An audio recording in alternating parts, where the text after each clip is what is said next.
Hey everyone, welcome back to another Tic Tac Taiko. It's been a while since I've done a top 10 list, although technically I've never actually gotten up to number 10. I think the highest is 7, but anyways, I digress.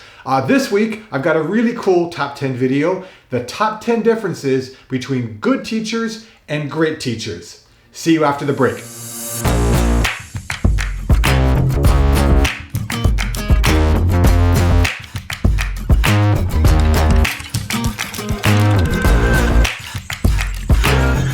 All right, let's preface a few things before we get into the list, shall we?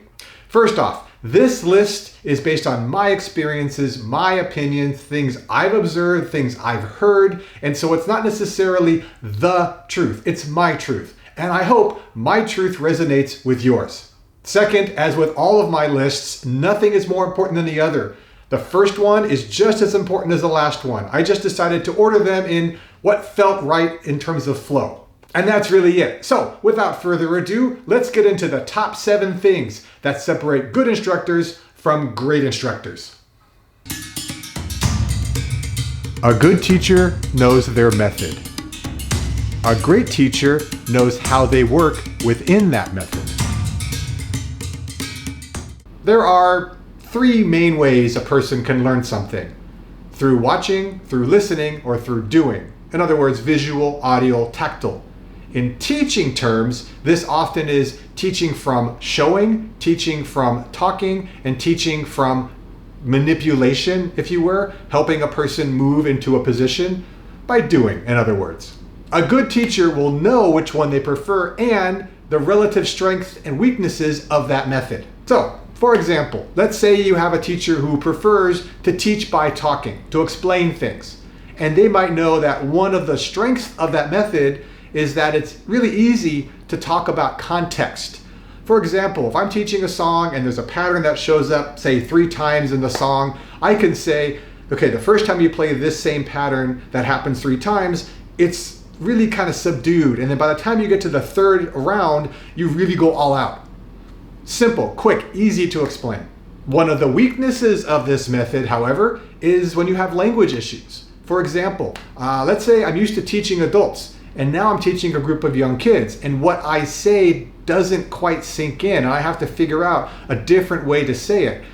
Or let's say I'm speaking to someone who doesn't speak my language, and there's a literal language barrier. Or maybe I have deaf students.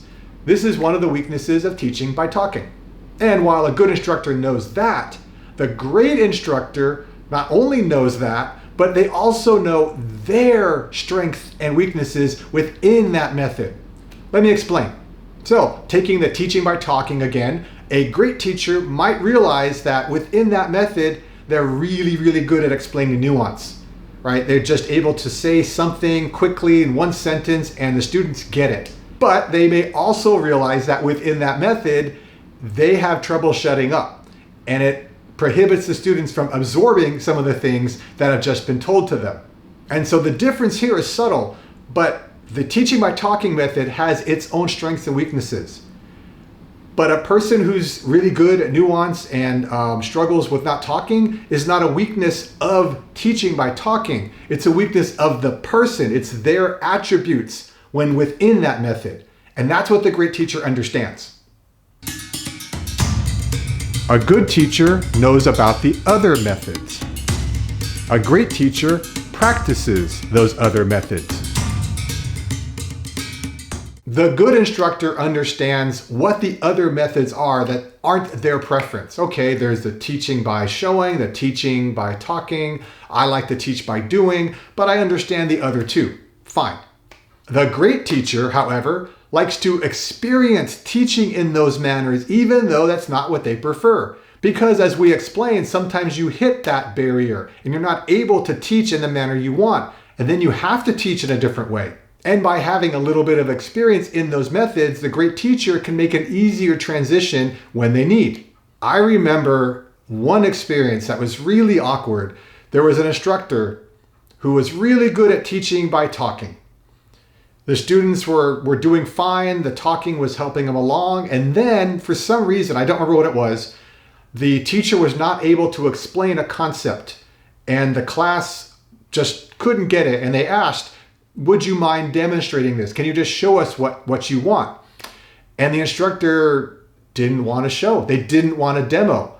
Maybe they were uncomfortable, or they just felt like I can explain this if I just use the right words. But it led to almost this power struggle. Please show us. No. Why aren't you showing us? And it wasn't like things were being said that way, but the feeling in the room is kind of weird. Eventually, the instructor did give in, did demonstrate it. It was totally fine. But it made this weird atmosphere that the students almost didn't trust the instructor after that. All the instructor had to do was just go, okay, this isn't my preferred way. I'm going to do it. It would have been fine. So that's a big difference between a good and great instructor. A good teacher will explain their content. A great teacher will explain their expectations. I've mentioned in previous top 10 videos how important it is for an instructor saying, I'm going to teach ABC to teach ABC. But on the very base level, an instructor usually should say what it is they're going to teach, whether it's to someone face to face or it's written in some material, digital or otherwise.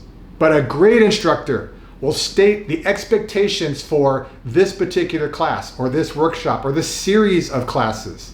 This is what I mean by that. I've seen workshops that have gotten out of hand, where students get uncomfortable and they alleviate that discomfort with laughter. And it kind of spreads. And then next thing you know, the teacher has to be like, come on, let's focus, please don't do that. And it's really awkward. As an instructor, you don't want to do that. As a student, you don't want to hear that either.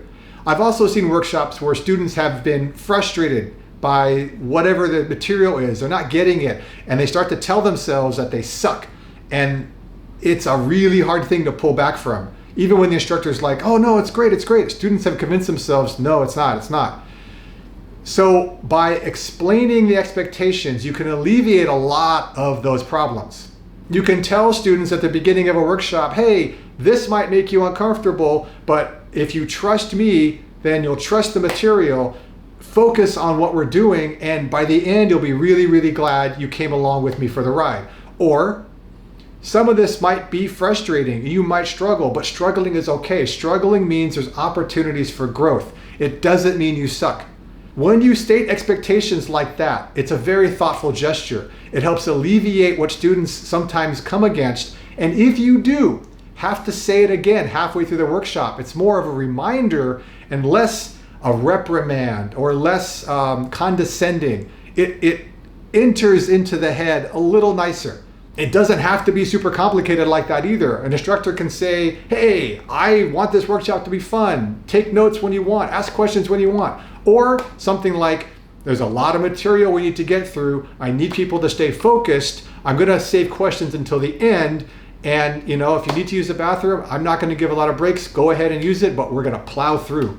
That sets the tone. It sets the mood, and it lets people know what you expect.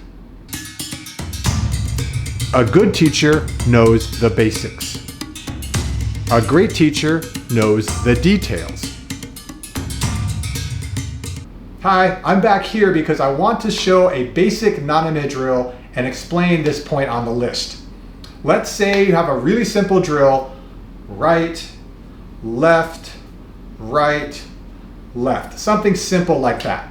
Let me isolate just the left arm. A good instructor will show how to go from one shape to the next shape. So if we start here, they're going to make sure this looks good. They're going to explain what part of the body initiates the motion. Maybe it's the arm, maybe it's the torso, maybe it's the lower body. And then when unfurled, what's the end point?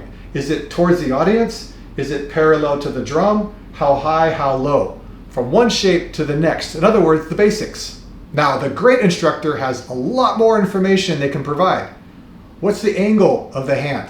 How high up? How far out? Same with the elbow. How high? How far?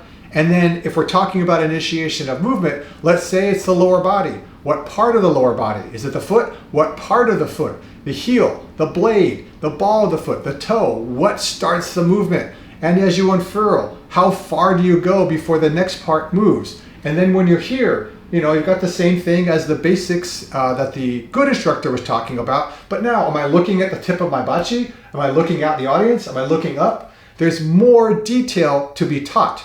But here's the extra thing. Not only does the great teacher understand the details, they know when and when not to teach them. Because sometimes teaching detail can be extremely overwhelming to someone learning. A good teacher is prepared. A great teacher is flexible. Everybody who teaches has their own method for being prepared. There's kind of a spectrum. On one side, you have people that have a well thought out or even well written out lesson plan that they've practiced for days, maybe even weeks, maybe even months. On the other side, you have people who really know their material. Maybe they've taught it a lot. They don't need a lot of prep time, but they're still coming prepared. But regardless of where you are in that spectrum, I have seen people get completely thrown for a ride when something unexpected happens. I can think of specific examples where people have taught at, say, Taiko conferences. They've got a really good lesson plan, and the drums don't come for the first 10 minutes. And even if they get back on track, they get back to where they would have been, it's thrown them off. It's messed with their psyche. And the whole workshop, it just feels a little off, a little weird. And it's not necessarily the instructor's fault, but they've just not been able to sort of recenter and refocus. As for the other extreme, for those who just know their stuff, I've seen them take questions and they answer the question and they just get really wrapped up in it. And by the time they get back to where they left off, oops, I'm way behind on my content. And same thing, they might still be able to get back to where they meant to be, but you can tell it's thrown them off and there's a dialogue in their head we're not privy to, but it just kind of sets the workshop off in some ways. A great instructor, though, has been doing this enough to sort of shrug it off, to be able to adapt to whatever happens. Doesn't mean they're happy about it, but it doesn't faze them as much.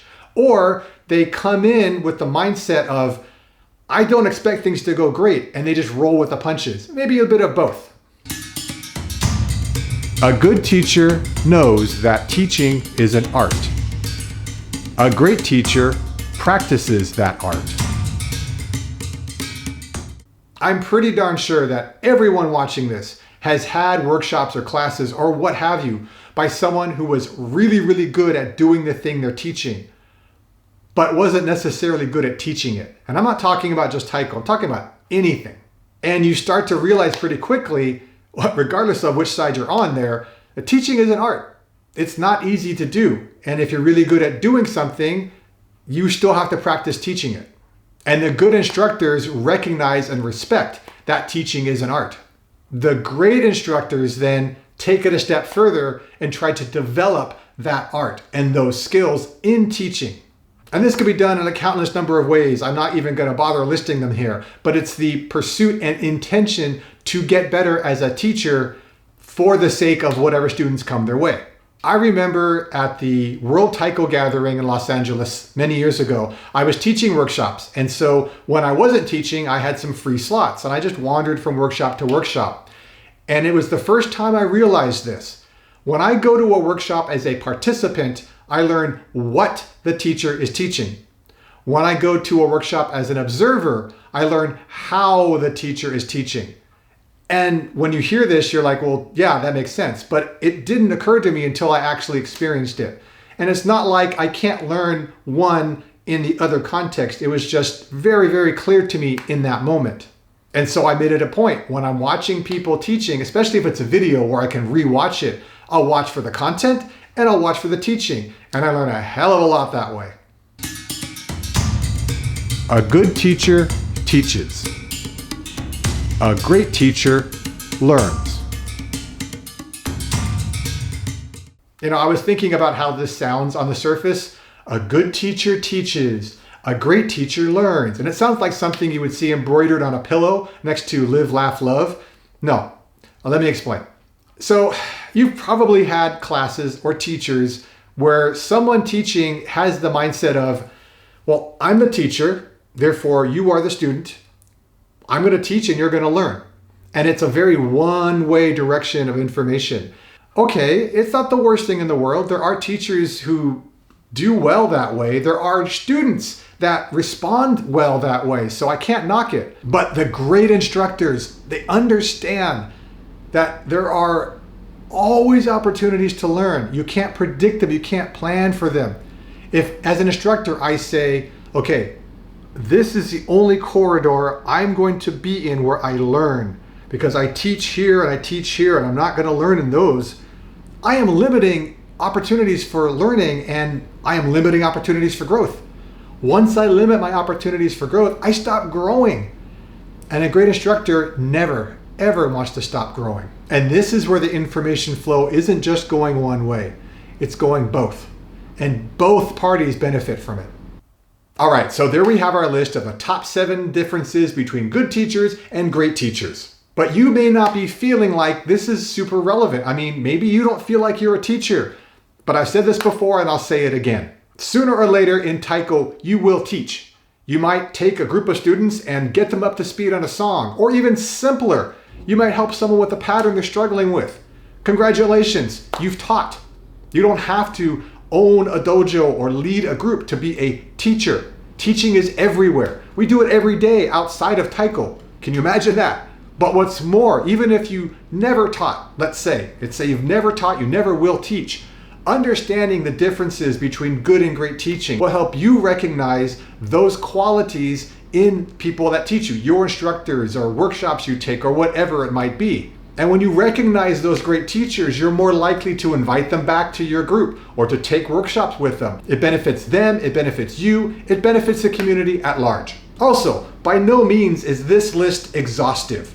It's not the end all, it's only 7 things and that's it. Of course not. There's things I didn't think of. You might have thought of them. And I would love to hear what you think the differences are between good and great teaching. Not necessarily naming anyone, just traits and qualities between the two.